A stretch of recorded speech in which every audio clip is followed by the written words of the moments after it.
আজকে আমরা চতুর্থ শ্রেণীর বাংলা বইয়ের পাঠ 16 অর্থাৎ পৃষ্ঠা নাম্বার 83, 84 এবং 85, 86, 87, 88 সম্পর্কে জানব। 88 যত প্রশ্ন আছে সেগুলোর সমাধান সম্পর্কে জানব। পরবর্তী পাঠে আমরা পাঠ 17 নিয়ে আলোচনা করব। এর পূর্ববর্তী ক্লাসে আমরা পাঠ 15 নিয়ে আলোচনা করেছিলাম এবং তার সমাধান করেছিলাম। আজকে আমরা এই পাঠ 16 সম্পর্কে সকল প্রশ্নের সমাধান জানব। তো পাঠ 16 কি আছে দেখো। সোনার থালা, এটি একটি গল্প। এই গল্পটি আমাদের ভালোভাবে পড়তে হবে, তবে আমরা এই সংক্রান্ত যত প্রশ্নাবলী আছে সেগুলো সমাধান করতে পারবো। তো পড়া শুরুর আগে একটা কথা বলে রাখি, অবশ্যই আমার চ্যানেলটি সাবস্ক্রাইব করে রাখবে, যাতে পরবর্তীতে আমি ভিডিও আপলোড করার সাথে সাথেই তোমরা নোটিফিকেশন পেয়ে আমার ক্লাসটি করতে পারো। তো সোনার থালা, এটা অনেক বড় গল্প। যেহেতু আমি যদি এই গল্পটা পড়তে যাই তাহলে অনেক সময় লেগে যাবে এবং ভিডিওটি অনেক বড় হয়ে যাবে। সেক্ষেত্রে তোমরা বাসায় এই গল্পটি পড়ে নেবে। এবং আজকে আমরা এই গল্পের প্রেক্ষিতে যেসব প্রশ্ন আছে সেগুলো সমাধান করব এবং আলোচনা করব। আশা করি তোমরা সবাই বুঝতে পারবে। এটার সারাংশ হচ্ছে এটাই যে দুইজন লোক ছিল, একজনের নাম সেবিরান আর একজনের নাম ছিল হচ্ছে সেরিবা। একজন ছিল হচ্ছে সৎ এবং ভালো মানুষ, আর একজন ছিল অসৎ এবং লোভী মানুষ। তারপর হচ্ছে এক বণিকের বাড়িতে এক বুড়ি এবং তার নাতনি বাস করত। তাদের একটি থালা ছিল, সেই থালাটি হচ্ছে সোনার। এটা নিয়ে মূলত একটি গল্প। তো এই প্রশ্নগুলো সমাধান করতে করতে আমরা এর যাবতীয় যে জিনিসগুলো আছে সেগুলোও জানতে পারবো। তো চলো শুরু করি। এখানে দেখো প্রথমে আছে যে অর্থ জেনে নিই। এখানে দেখো 3টি শব্দ আছে এবং এর অর্থ আছে এখানে। তো চলো কি কি আছে। পূর্ণ অর্থ ভালো কাজ, ফেরিওয়ালা অর্থ যিনি ঘুরে ঘুরে জিনিস বেচাকেনা করেন, বণিক অর্থ ব্যবসায়ী। তারপর কি আছে দেখি। তারপর আছে যে অনুশীলন ভিত্তিক প্রশ্ন। 1 নম্বরে আছে নিচের শব্দগুলো খালি জায়গায় বসিয়ে বাক্য লিখি। এখানে দেখো বক্সে কিছু শব্দ আছে এবং এখানে কিছু ড্যাশ আছে। এখানের এই শব্দগুলো আমাদের এই ড্যাশে পূরণ করতে হবে। তো চলো আমরা পূরণ করি। ক নম্বরে আছে যে সেরিবা ছিলেন খুব ড্যাশ, সেরিবা ছিলেন উদারতা। যেখানে আমি বলেছিলাম গল্পের প্রথমে যে দুজন লোক ছিল, সেরিবা ছিল ভালো এবং সেরিবান ছিল ভালো এবং সেরিবা ছিল খুব লোভী। এক্ষেত্রে এই ক নম্বরে সেরিবা ছিল খুব লোভী, এটা হবে লোভী। এটা হচ্ছে ক নম্বরে, অর্থাৎ 1 নম্বরে ক। ড্যাশ এক বণিক পরিবার থাকতো, ড্যাশে কোথায়, অন্ধপুরে। এই জায়গাটার নাম ছিল কি, অন্ধপুর। এক্ষেত্রে খ। তারপর দেখো, তাহলে আমাদের সেরিবা এবং অন্ধপুর এই দুটোর কাজ হয়ে গেছে। এখন গতে আছে যে বণিক পরিবারে একটি ড্যাশ থালা ছিল, সোনার থালা ছিল 3, এটা হচ্ছে গ। নাতনির ড্যাশ কেনার শখ, নাতনির কি গয়না কেনার শখ, নাতনির গয়না কেনার শখ। নম্বর আছে মানুষকে মহান করে, মানুষকে মহান করে, কি মানুষকে মহান করে, উদারতা মানুষকে মহান করে।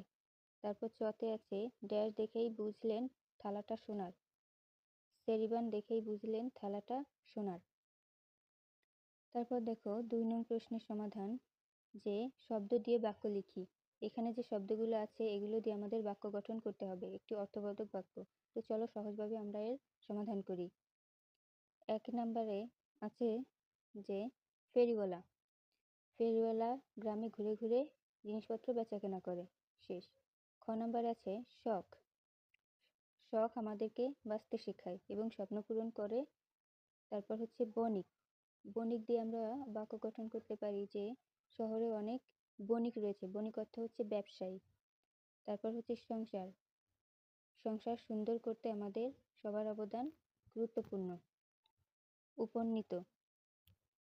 উপস্থিত, এটা হচ্ছে উপস্থিত লেখা। উপস্থিত এর বাক্য গঠন আমরা কিভাবে করতে পারি, যে প্রতিদিন আমরা ক্লাসে উপস্থিত থাকি। হতাশ, হতাশ বলতে পারি যে জীবনের অনেক সময় আমরা হতাশ হয়ে পড়ি।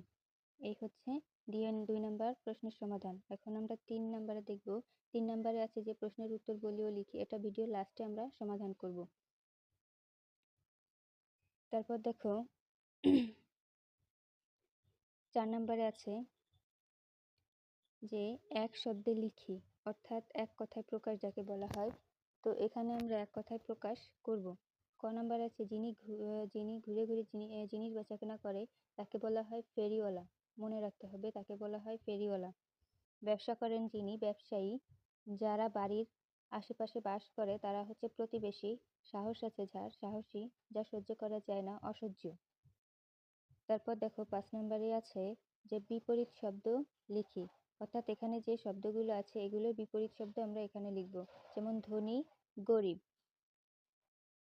ধনী গরিব, পুরানো নতুন, কেনা বেচা, পুণ্য পাপ, সাধু অসাধু। তারপর হচ্ছে চেনা অচেনা, আগে পরে। এই হচ্ছে আমাদের 5-এর সমাধান। এগুলো তোমরা আমার বলার সাথে সাথে লিখে নেবে খাতায়। তারপর হচ্ছে বাক্যগুলো সাজিয়ে গল্প তৈরি করি ও লিখি। এখানে যে গল্পটি আছে এগুলো আমাদের বাক্য তৈরির মাধ্যমে গল্পগুলো তৈরি করতে হবে। তো চলো শুরু করি। এখানে দেখো আমরা এভাবে লিখতে পারি যে একে একে বাবা টেলিভিশনে খবর দেখছিলেন। এভাবে আমরা ধারাবাহিকভাবে লিখতে পারি, যেগুলো তো তোমাদেরকে আমি লিখে দিলাম, তোমরা অবশ্যই খাতায় উঠিয়ে নেবে। তারপর হচ্ছে আমরা যে 3 নম্বরের প্রশ্নগুলো রেখে এসেছিলাম সেগুলোর এখন সমাধান করব। তো ক নম্বরে কি আছে? অন্তঃপুরে বণিকের পরিবার কে কে ছিল? খতে আছে বুড়ি ঠাকুরমা থালাটির কথা ভুলে গিয়েছিলেন কেন? শেরিবা কি করে বুঝলেন থালাটি সোনা? শেরিবান থালা হাতে নিয়ে কি বললেন? শেরিবান আর শেরিবার স্বভাবের পার্থক্য কি? এখন এই প্রশ্নগুলো সমাধান দেখো। ক এর উত্তর, অন্তঃপুরে যে বণিকের পরিবারে কে কে ছিলেন? বুদ্ধ ঠাকুমা তার নাতনি ছিল। কতে আছে বুড়ি ঠাকুমার থালাটির কথা ভুলে গিয়েছিলেন কেন? বুড়ি ঠাকুমা তার থালাটির কথা ভুলে গিয়েছিলেন অনেকদিন আগে কোনো এক বণিকের কাছ থেকে থালাটি কেনা হয়েছিল এবং সেই ময়লা জমে কালো হয়ে পড়েছিল দীর্ঘদিন অব্যবহৃত থাকায়, এবং পরিবারের অভাব অনটনের মাঝে বুড়ি ঠাকুমা থালাটির কথা ভুলে গিয়েছিলেন। তারপর গ নম্বরে আছে শেরিবান কি করে বুঝলেন থালাটি সোনা? শেরিবান যখন থালাটি হাতে নিয়ে পরীক্ষা করলেন এবং সুই দিয়ে থালাটির গায়ে দাগ কাটলেন তখন কালো স্তরের নিচে উজ্জ্বল সোনার আভা দেখতে পেলেন। তা দেখে তিনি নিশ্চিত হলেন যে থালাটি আসল। শেরিবান থালা হাতে নিয়ে কি বললেন? শেরিবান থালা হাতে নিয়ে অবাক হয়ে বললেন যে এটি একটি মহামূল্যবান সোনার থালা। তিনি আরো জানালেন যে তার কাছে থাকা সমস্ত টাকা এবং মালামাল দিয়েও এই থালার সঠিক মূল্য পরিশোধ করা সম্ভব নয়। তারপর উমো নাম্বারে আছে শেরিবান আর শেরিবার স্বভাবের পার্থক্য কি? শেরিবান ও শেরিবার স্বভাবের পার্থক্য হলো, শেরিবান তিনি ছিলেন একজন সৎ, ন্যায়নিষ্ঠ এবং দয়ালু ব্যবসায়ী। তিনি ঠাকুমাকে থালাটির সঠিক মূল্য জানিয়েছিলেন এবং তাদের ঠকাতে চাননি। কিন্তু শেরিবা অন্যদিকে, শেরিবা ছিল খুব লোভী। সে সোনার থালা চিনতে পেরেও কম মূল্যে তা হাতানোর চেষ্টা করেছিল। পরে তা বিনামূল্যে পাওয়ার আশায় মিথ্যা নাটক করেছিল। এই ছিল আজকের সমাধান। অবশ্যই আশা করি তোমাদের ভালো লেগেছে। আর তোমাদের এক্ষেত্রে আর কোনো সমস্যা থাকার কথা না, যদিও থাকে কমেন্টে আমাকে অবশ্যই জানাবে। আর ভালো লাগলে অবশ্যই চ্যানেলটি সাবস্ক্রাইব করবে, লাইক কমেন্ট শেয়ার করতে ভুলো না। ধন্যবাদ।